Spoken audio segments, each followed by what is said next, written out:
Practice, task 3.2.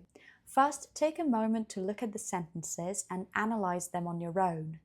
Identify the most likely tonic syllable and the most likely tone. There's always possibility to say a certain sentence in a bunch of ways, but I'd like you to think about the most probable, standard, likely option without having too much context.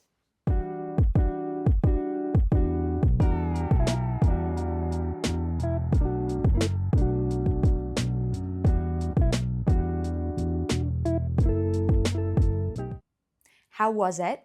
If it was difficult, don't worry, it's okay, you're just starting, and then we'll spend a few lessons practicing and comparing the tones. Yeah, so let's check it together.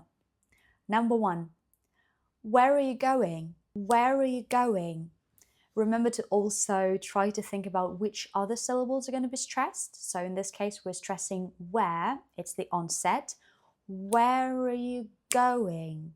So the tonic syllable will be on go, and the tone is likely to be falling because it's a special question. Where are you going? Where are you going? Number 2. Here we have two chunks because they're separated by a pause, and they're going to have two tonic syllables. It was interesting, but fairly long.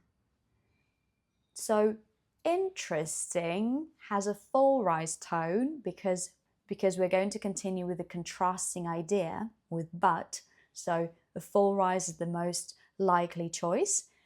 Interesting. It was interesting, but fairly long.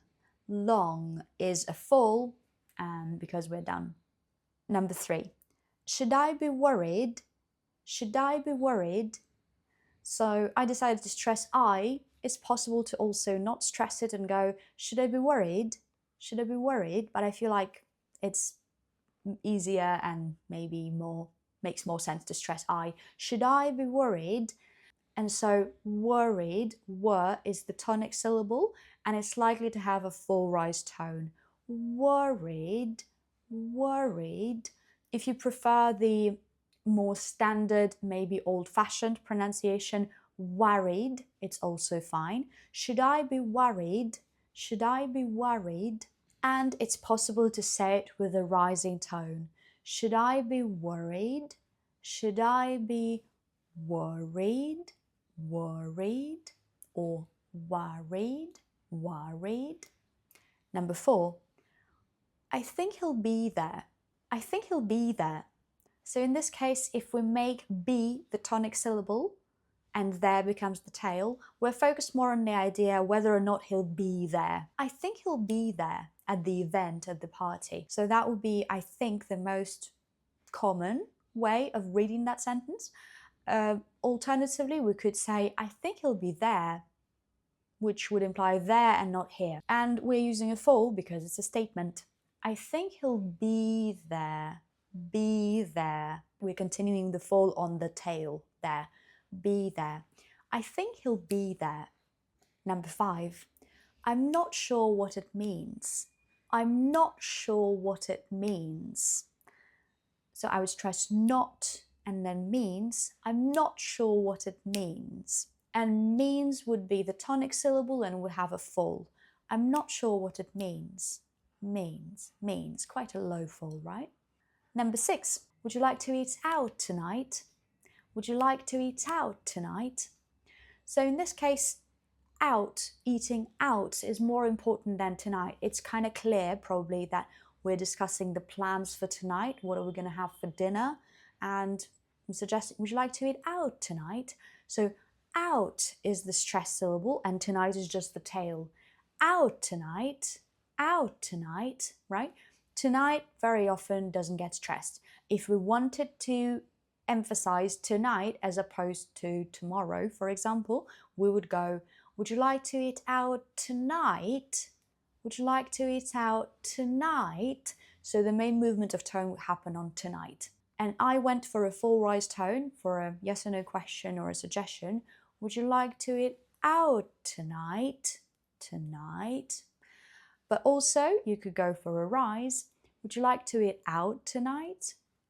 Out tonight. So starting lower and rising, yeah?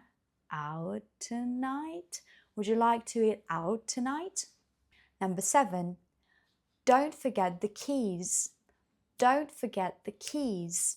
So keys is the tonic syllable and we're using a full. It's an exclamation, a statement, a command. And I stressed don't because the negative forms, even if they're function words, they get stressed.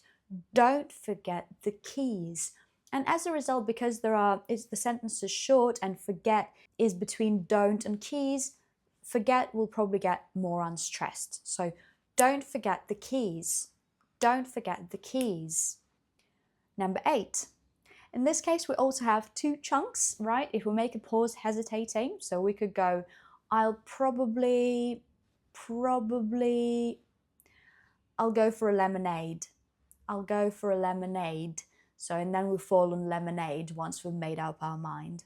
So, probably could be that, flat, hesitant tone. I'll go for a lemonade. Number 9. Did you hear that?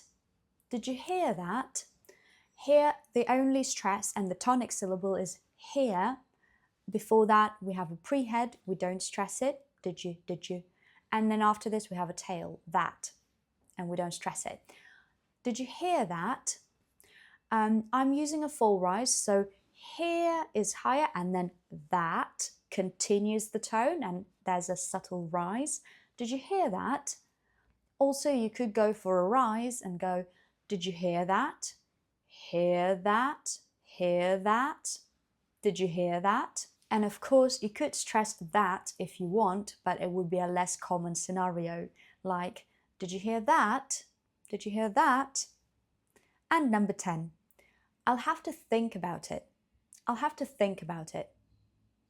So the tonic syllable is think, and it has a full because it's a statement.